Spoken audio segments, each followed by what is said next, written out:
Hey there, fabulous one.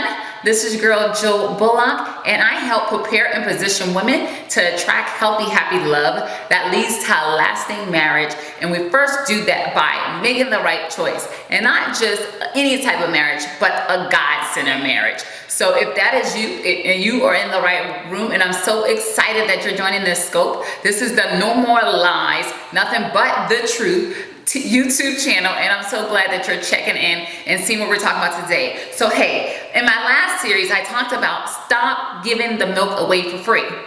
We're just gonna stop. And so just to make sure we all was on the same page, I gave some signs about what that looks like. So if you want to check that out, you can check out the YouTube video. You'll see part 1 to this, stop giving the milk away for free. So today what we're going to be sharing, what I'm going to be sharing is what are some healthy boundaries to help you not give your cookies and give your milk away for free, okay? So listen, and let me just go there. And when I'm talking about that, I'm just talking about giving everything, you know, leaving nothing for marriage. And when we do that, when we give everything in the courtship process, it's like, why would a man marry you if you're giving everything away? You know, we talked about everything from time to the cookie to so many other things. Go back and check the video out if you want to check it out, and you'll see. But that is not, we're not about that life. Like, it does not serve you at the end of the day. So listen, I want to give you 5 healthy boundaries that can help you to live, you know, stay safe and stay godly during your journey of singleness,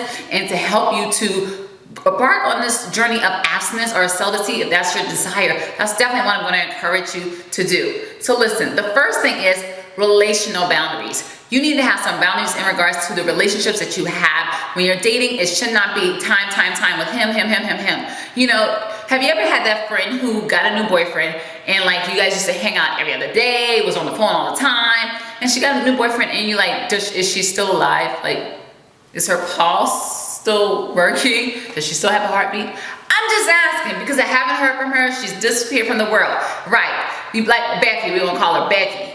Okay, not Becky with the good hair. I'm just saying Becky. Okay, let's see. So with that, you know, you just don't want to be that friend that disappears when you have a boyfriend or whatever. You want to have a balance, right? A balance with having a relationship with the friends, the girlfriends, relationship with your, you know, other believers, relationship with your family members. Like, you want to be in cahoots with all of them. You just don't want to be confined to this relationship because it's not healthy, right? When you do that, you end up doing too much too fast and it's not serving you. So you just want to have doses. And how about this? Be intentional, be very intentional about sometimes just slowing down the courtship process, slowing down the so much time together and all of that. You may just say, okay, you know what, just be a little bit deliberate in slowing things down, okay? The next thing I want to tell you is have physical boundaries. So important. This is even the frontal hugging.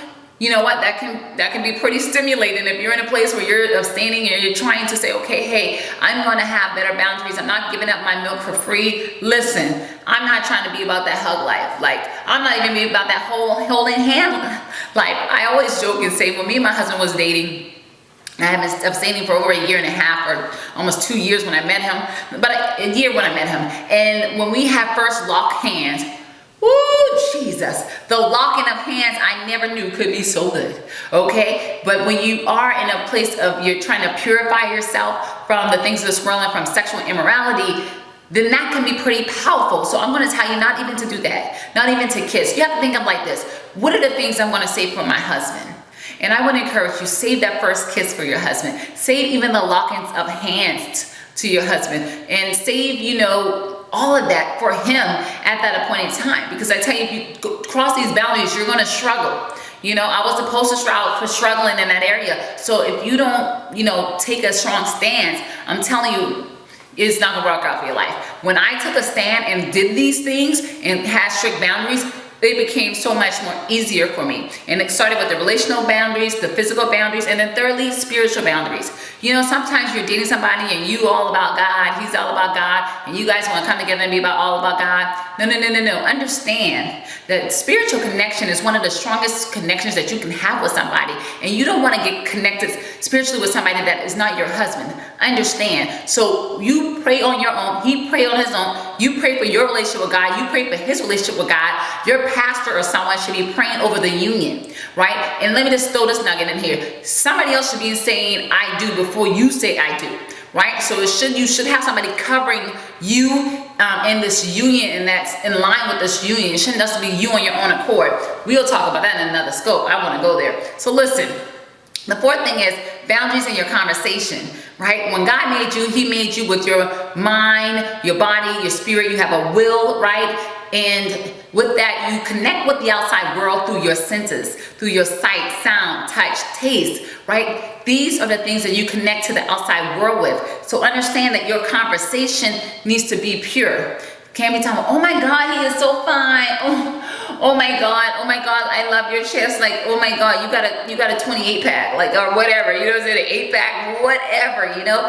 You gotta watch those lustful conversations, because you start to get those thoughts permeating your mind. You know, if you have any thoughts that come up, you need to put on your helmet of salvation and cast it down and ask God to capture that thought and remove it out of your head before you really entertain that thought, and get your mind focused back on God, right? Because that's really the thing too. You really got to be, and when I talk about relationship, I should have said this, let me go back. Your relationship, you need to be intentional about your God relationship and be instantly connected with him. That is your source of power. That is your source of strength. That's where everything's going to be drawn from. And when you connect it to him, it makes things so much easier for you. Okay, the fifth thing I want to share with you is your environment. Your environment is where you're going, things you're doing, where you're being exposed to. You know, what type of environments and atmospheres are you allowing yourself to be in? Some of you, this may be you in this hour that you need to ask God in this moment. There's some places that you just cannot allow your feet to walk. Listen, there's some places that you should not allow your feet to walk. And you may have to ask God to help guide you, guide your thoughts, guide your feet, and guide your hands, and get you in the right environment, in the right situation. If the situation is not glorifying God, then perhaps you shouldn't be in it. You know, granted, there's certain things you can do for fun. I guess you want to say that. If you want to, sometimes the flesh desire things as fun, and that's not necessarily a bad thing if it's a family gathering, but mind your company and mind your environment. So that's what I want to share with you. Let me go over the 5. Relational boundaries, physical boundaries, spiritual boundaries, conversational boundaries, and environment boundaries. And at this time, I want to invite you to join our virtual summit. Hey, it's coming up on May 22nd, and it's going on for 14 days, and it's called the Fabulous I Am Mindset Mastery Summit. And we're going to be talking about how to push through, how to free your mind so prosperity can follow you in the areas of your finance, fitness, faith, and fruitful relationships. Our organization, I'm the founder of the organization Detour Movement, right? And this organization is about helping you to transform your life. This is a transformation organization, and that's what we do for the woman of God. And we encourage you to go to tinyurl.com/FIA Summit 2016. Again, that's tinyurl.com/FIA Summit 2016. So hey, this is Joe Bullock signing off on No More Lies, Nothing But the Truth YouTube channel. I'm so glad you check in, and I'll be back with you on next Friday. Love ya.